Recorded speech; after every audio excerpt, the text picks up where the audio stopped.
કંઈક છે. એની જ્યારે આપણને ચેષ્ટા થાય કે આની જ અંદર કંઈક ભરેલું છે. ડાબી છે ચંદ્ર નાડી, જમણી છે સૂર્ય નાડી. અને એ જ્યારે નાડી ડાબીમાંથી જમણી થાય, જમણીમાંથી ડાબી થાય, ત્યારે એને સૂક્ષ્મણા નાડી કહે છે. એ સૂક્ષ્મણા નાડી, મારો શબ્દ ખાસ ધ્યાન આપો, એ સૂક્ષ્મણા નાડી એ 12 વખત જ આવે છે એક દિવસની અંદર.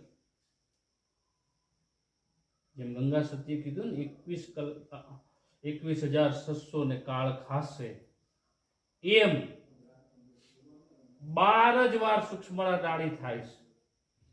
અને એ કેટલી ઘડી રહે છે? ખાલી 9 શ્વાસ પૂરતું. એટલે મહાપુરુષોએ કયો જાપ કીધો? ઓહમ અને સોહમ.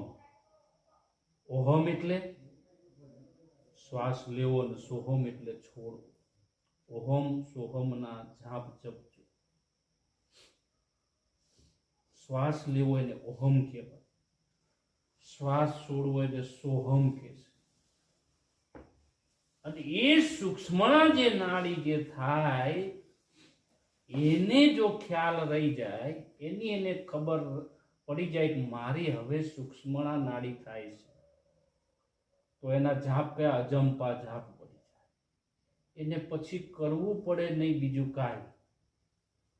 એને પછી, કારણ કે સૂક્ષ્મણા નાડીની જેને ખબર પડવા માંડે કે હવે મારી સૂક્ષ્મણા નાડી ચાલુ થશે, 9 શ્વાસ જ લેવાના છે.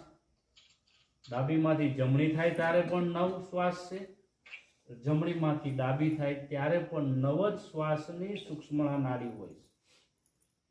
અને એ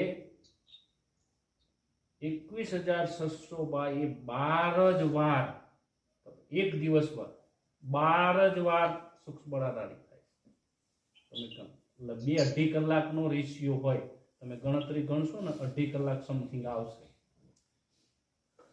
તો એ સમય જે પૂરણ જ્ઞાની છે, હમણાં જે ભાઈએ કીધું ને કે બાપુ આ સદગુરુમાં, ગુરુમાં, કાન ગુરુમાં શું ફરક? આ જે ભેદના જ્ઞાન છે સદગુરુ જોડે છે. કાન ગુરુ, કાન મંત્ર ફૂકી દીધો, ખાલી વાત એ કાન ગુરુ છે. નિશા